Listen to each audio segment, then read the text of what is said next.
From the Center for Agricultural Profitability at the University of Nebraska-Lincoln, this is Nebraska Farmcast. I'm Ryan Evans. The cattle industry right now is seeing decreases in the number of beef cows, as well as in the number of heifers held back for retention and heifers expected to calve this year. Weather in the Northern Plains region continues to impact the availability of hay following an already shortened grazing season, and many input costs for cattle producers are likely to be high again this year. With feeder cattle supplies reduced nationally, the bred cow market may be appealing for producers looking to rebuild their herds.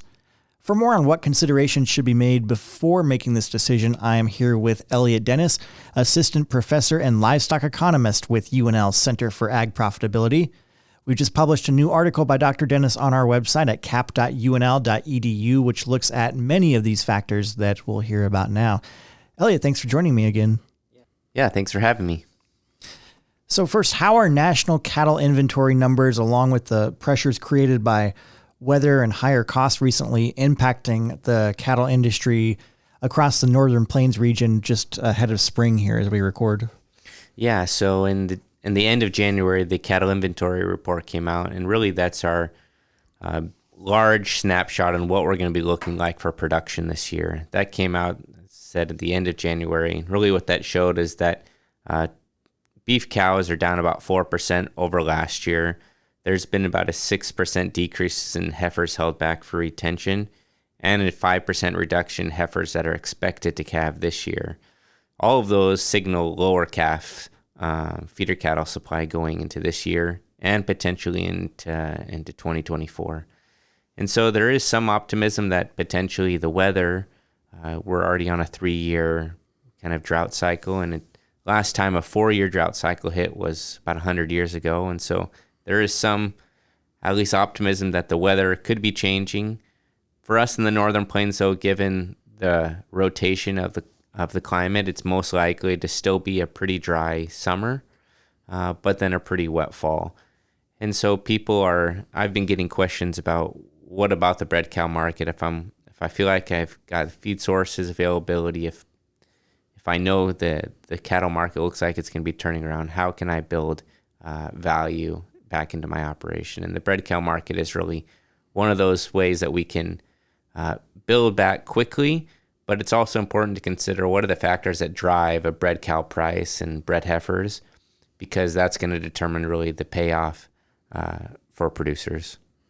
I know you write in the article that corn prices are one of those factors. What all goes into that price for bred cows?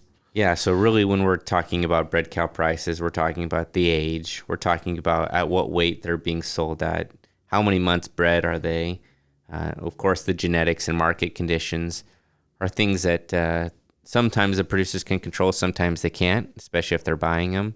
But in the article, we kind of talk through what some of those factors are. So the example was really if we're looking at the age of the animal. So really, it's all in comparison. So if we were to look at a 3 or 4 year old bred cow, really after that, the discounts tend to decrease pretty linearly. And when we're talking about a bred cow, let's say a 3-year-old bred cow, that's maybe $1,100, $1,150, I think was the example used. If you had a 10-year-old bred cow that was going to be sold at that same time, that price you'd pay was about $920 for that bred cow, or about a 20% discount. And so that's just one of the factors we kind of walk through. Of course, the number of months bred also is a large determinant of that price. And then specifically, we talked about what are some of those outcomes for the CME feeder cattle and the corn price, and those have pretty large impacts on the price we receive for a bred cow. Thanks. And you talked a little bit already about discounts, and you write a lot in the article about premiums and discounts associated with bred cows. So can you just cover that a little bit more and explain what those mean, the premiums and discounts related to bred cows? Yeah, so we kind of talked a little bit about the age of the cow. So if we take that 3 or 4 year old, or a 3-year-old bred cow as the example we use, that becomes kind of our base. And then we assess the premiums associated with that. So younger cows, because they're going to be longer in the herd, and then discounts really after that. But we can do that for pretty much any factor within the bred cow. So the other example that we kind of walk through is age of gestation, right? So if they're closer to being that calf actually being born, there's a higher premium to be associated with, and that break point is about at 6 months. So anything after 6 months, you tend to pay a premium for. Anything below 6 months, you tend to receive a discount for. And really that has to do with kind of how quickly we want that animal to be born. And really what that's going through is trying to line up breeding cycles, right? So we want all of our calves to be born at pretty much within a similar time frame so that they reach a certain weight at the same time. And that has to do with then as we sell them at the sale barn, we receive premiums and discounts for things like lot uniformity or similar genetics or similar muscle grading. And so we can really start that cycle at breeding. And so we talk through some of the age of gestation, the age of the bred cow, and then the last thing we talk about is the seasonality. And we're going into kind of peak prices. So if all things were held constant or throughout the year, we pay the highest premiums for bred cows in the kind of the spring.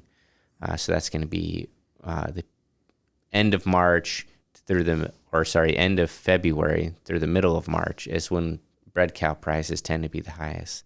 And that's really just kind of anticipation of we want to get bred cows so that they can calve at maybe a similar time, and then have grass availability throughout the summer. So that was, I think, kind of the main examples that we walk through. Great. And is there anything else that you want producers to be aware of if they're trying to rebuild herds through the bred cow market? Yeah. So in the table, we provide kind of what would happen to bred cow prices if corn prices were to increase or decrease, or the feeder cattle price on the CME exchange were to go up or down. And that really gives us an idea of like, if prices really start to move upward, as I think some producers are hoping, well, that has an impact upon the price. It's going to pass price increase in the feeder cattle market is going to pass back down to the bred cow because it makes that asset more valuable.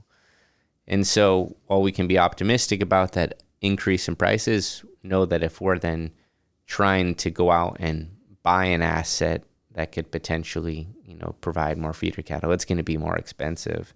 The example that I use is that if we're at $6 corn and the feeder cattle index is about at 210, and let's say prices really start to rally and they go to 230, that would translate to about a 10% higher price for bred cows when we go to purchase them. And that increase in feeder cattle price has a much larger impact upon that bred cow price than that change in corn. And that has to do with kind of the timing and the cost of gain in the feed yard. But we'll provide that table there. So it can really be used anytime throughout the year relative to a base. And so you can kind of see where that price is at and figure out how much of premium and discount you're actually paying, and then really assess if it's worth it and if it's for your operation. Great. And do check that out. That's on our website again at cap.unl.edu, a new article by Elliott Dennis on the bred cow market and economic factors to consider there. Elliott, I want to thank you very much for the great information and taking the time again on the podcast. Yeah, thanks for having me again, Ryan. Nebraska Farmcast is a production of the Center for Agricultural Profitability at the University of Nebraska-Lincoln. For the latest research-based information and education resources to manage your farm or ranch operation, visit our website at cap.unl.edu. That's cap.unl.edu.